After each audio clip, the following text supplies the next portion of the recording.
अच्छा मैम, कोई ऐसा पति है जिसका बिजनेस ग्रोथ नहीं कर पा रहा है, बहुत अच्छा नहीं चल रहा है, लेकिन कहते हैं कि पत्नी है तो गृह लक्ष्मी है, ऐसा क्या उपाय करे अपनी पत्नी के साथ कि उसका बिजनेस चले, आवास शक्ति का निर्माण हो? एक चांदी का सिक्का ले लें या चांदी की कोई भी छोटी बिछिया होती है, पायल होती है, जो घर में होता है, उसे अच्छे से गंगा जल से धो लें।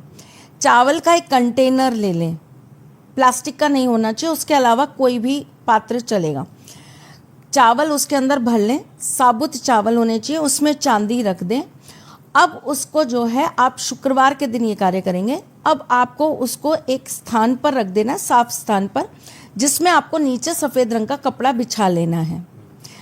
आपको प्रत्येक दिन उसमें से एक कटोरी चावल निकाल के अपने हस्बैंड के हाथ में देने और उन्हें कहना है कि ये आप चौराहे पर या ऐसी जगह डाल दीजिए जहाँ चिड़िया या कबूतर आके इसे खा लें।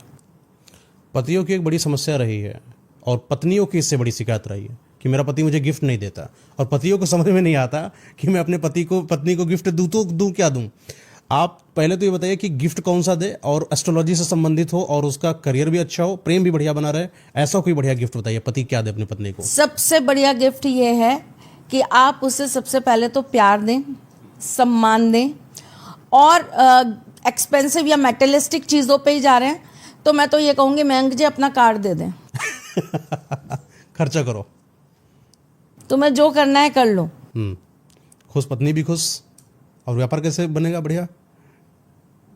पत्नी ग्रह लक्ष्मी होती है। जब आप अपनी ग्रह लक्ष्मी को खुश रखेंगे तो धन लक्ष्मी तो अपने आप आती है। ग्रह लक्ष्मी यानी अपनी पत्नी को खुश करने के लिए पतियों को क्या उपाय करना चाहिए और क्या क्या चीजें करनी चाहिए पत्नी के लिए? पूर्णिमा के दिन आपको अपने हाथ से अपनी पत्नी को सफ़ेद रंग के फूल लाकर देने चाहिए। अच्छा, पहले के ज़माने में पति जो है पत्नी के बालों में गजरा बांधा करता था, इसका बड़ा रहस्य देखने को मिलता है, क्या फ़ायदा होता है, क्यों बांधे कोई पति? देखिए, गजरा आपने अगर देखा है तो गजरे से खुशबू बहुत आती है, महकता है ना। और जब आप अपनी पत्नी को गजरा पहनाते हैं तो क्या होता है कि आपकी पत्नी आपके लिए एक तो उसी समय उसके मन में, उसके मस्तिष्क में आपके लिए एक बहुत पॉजिटिव और एक बहुत अच्छी फील आती है। उससे क्या है, जब पत्नी खुश होगी तो नेचुरल बात है कि आपके जीवन में भी बहुत खुशी का कारण हो जाएगा। दूसरी बात, सफ़ेद चीज़ों का जो संबंध होता है वो आपके चंद्रमा से होता है। चंद्रमा जब आपका अच्छा होता है, पत्नी को जब आपने सफ़ेद कलर के पुष्प दिए, मैंने पूर्णिमा पे इसीलिए कहा सफ़ेद पुष्प देने के लिए, गजरा मिलता है गजरा दे दीजिए, इसीलिए मैंने कहा क्योंकि जब आप अपनी पत्नी को सफ़ेद रंग के पुष्प देते हैं तो पत्नी का चंद्रमा जब अच्छा होता है तो पत्नी के चंद्रमा अच्छे होने से उसका प्रभाव आपके जीवन पर, आपके प्रेम पर, आपकी हेल्थ पर, आपकी शक्तियों पर बहुत ज़्यादा सक्रिय रूप से पॉजिटिव होता है। पहले के समय के लोग अपने पत्नी से प्रेम बड़ा करते थे, कोई भी बात पूछना है तो चलो पत्नी से पूछ लें, पैर भी तक पत्नियों के दबा कर जाते थे पति, आज भी करते हैं। क्या कोई ऐसा काम जो पति करे अपनी पत्नी की सेवा में उसके जीवन में बड़ा चेंजेस लेकर आएगा वो? देखिए जी, मैं तो ये कहती हूँ श्रृंगार एक ऐसी चीज़ है जो हमेशा पति को अपनी पत्नी का करना चाहिए। अच्छा, हाथों से बिंदी लगाइए, हाथों से मांग सजाइए, अपने हाथों से अपनी पत्नी, अब तो लोग करते नहीं हैं, पत्नियों को भी पसंद नहीं है, वरना अपने हाथों से अपनी पत्नी को पैरों में अलता लगाइए, हाथों में अलता लगाइए। पत्नी का श्रृंगार जब आप करेंगे अपने हाथों से तो इसका बहुत प्रभाव पड़ता है आपके जीवन पे और बहुत सकारात्मक प्रभाव पड़ता है। लेकिन अगर आप सिर्फ एक ही चीज़ कहेंगे कि एक सिंपल सी चीज़ क्या कर लें, तो मेरे को ऐसा लगता है आपको काजल, बिंदी और सिंदूर अपने हाथ से अपनी पत्नी को लगाना चाहिए। और मेकअप का सामान तो दे ही सकता है? बिल्कुल दे सकते हैं, क्योंकि पत्नी सुंदर तो जाहिर सी बात है, अच्छा ही होगा। क्योंकि मैंने अक्सर अमीरों के घरों में अमीरियत उनके पत्नी के द्वारा जरूर देखी है।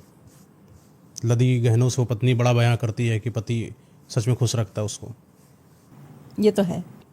आपको लगता है? बिल्कुल लगता है। और जो अपने पत्नियों को मारा करते हैं, दारू पी कर आए, पत्नी को गालियां दे रहे हैं, गाली गलौज कर रहे हैं, समाज के बीच में उसको बहुत सारे इल्ज़ाम लगा रहे हैं, अपनी बिटिया को मार रहे हैं, ऐसे इंसानों का क्या होगा? अपने ही घर में कुल दोष उत्पन्न कर रहे हैं। वो अपनी पत्नी को नहीं मार रहे हैं, वो अपने घर में कुल दोष उत्पन्न कर रहे हैं, अपनी ही कुल देवी का श्राप ले रहे हैं। तो ऐसे घरों के अंदर आप देखेंगे स्ट्रगल बहुत रहता है, पैसों की हमेशा कमी बनी रहती है। ऐसे घरों के अंदर मांगलिक कार्य संपन्न नहीं हो पाते हैं, शादियां कभी सक्सेसफुल नहीं रहती, घर के अंदर हमेशा दुख दरिद्रता वास करती है। ठीक है। अब कोई ऐसा पति है जो कोई काम करता है, लेकिन पत्नी चाहती है कि मेरा पति और ज़्यादा पैसा कमाए, और ज़्यादा बढ़ोतरी हो, घर का विकास हो, बच्चों का विकास हो, तो वो ऐसा क्या उपाय करे जो पति की ग्रोथ दे दे? अगर आप ये चाहती हैं कि पति आपका बहुत तरक्की करे, वृद्धि करे, तो आप लगातार 11 दिन दुर्गा माँ के मंदिर में जाकर एक घी का दीपक जलाएं और वहीं बैठकर दुर्गा चालीसा का पाठ करना चालू करें। ठीक है। किसी का व्यापार है और व्यापार में ग्राहक बहुत कम आते हैं, पहले तो आते थे लेकिन अब नहीं आते हैं, ऐसा क्या उपाय करें कि व्यापार में ग्राहक आना चालू हो जाए? 17 दाने काली साबुत उड़द की दाल और 17 दाने चावल और थोड़े से काले तिल शनिवार की रात्रि में एक तेल का दीपक जलाएं, सामने एक कटोरी में रखें, सारी चीज़ें मिक्स करके अपनी दुकान में ही, और भैरव बाबा के मंत्र का उच्चारण करें 108 बार या भैरव चालीसा का पाठ करें।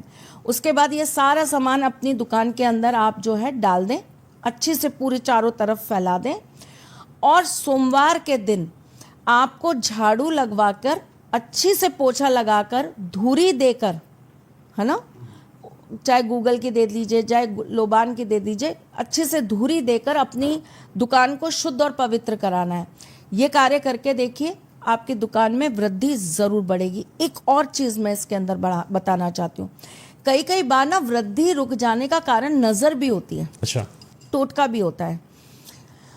आप रविवार के रविवार, कई लोगों की मंगल रहती है दुकान, रविवार को नहीं खोलते, अगर खोल रहे हैं तो जब आप मंगल कर दें, शटर डाल दें, उसके बाद करिएगा।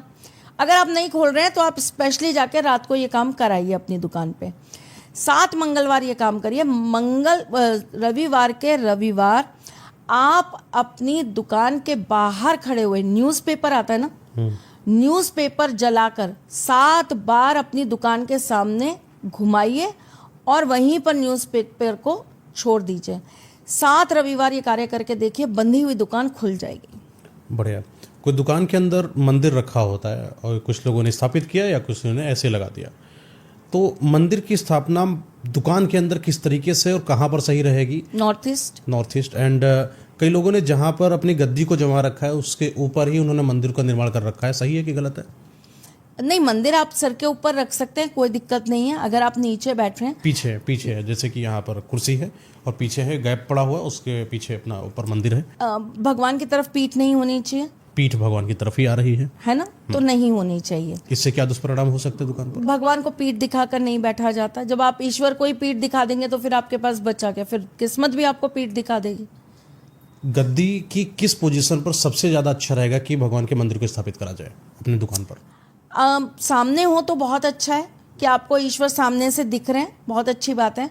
दूसरी सबसे बड़ी चीज़ ये होती है मयंक जी, आप भगवान को जहाँ कहीं भी रखें, आप भगवान को इस तरह से रखें, एक तो आते जाते उनके कोई भी अशुद्ध हाथ उनके साथ टच ना हो, और दूसरा वो घुसते ही आपके ग्राहकों के उसमें ना आए, बीच में ना आए।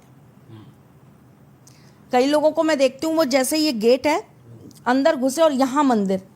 अब आपकी दुकान के अंदर लेडीज़ भी आ रही हैं जिनको पीरियड्स भी हो रहे हैं, कोई बिना नहाया भी व्यक्ति आ गया, कोई अशुद्ध अवस्था वाला व्यक्ति भी आ गया, तो आप एकदम से भगवान के संपर्क में लोग आए ऐसी जगह मत रखिए।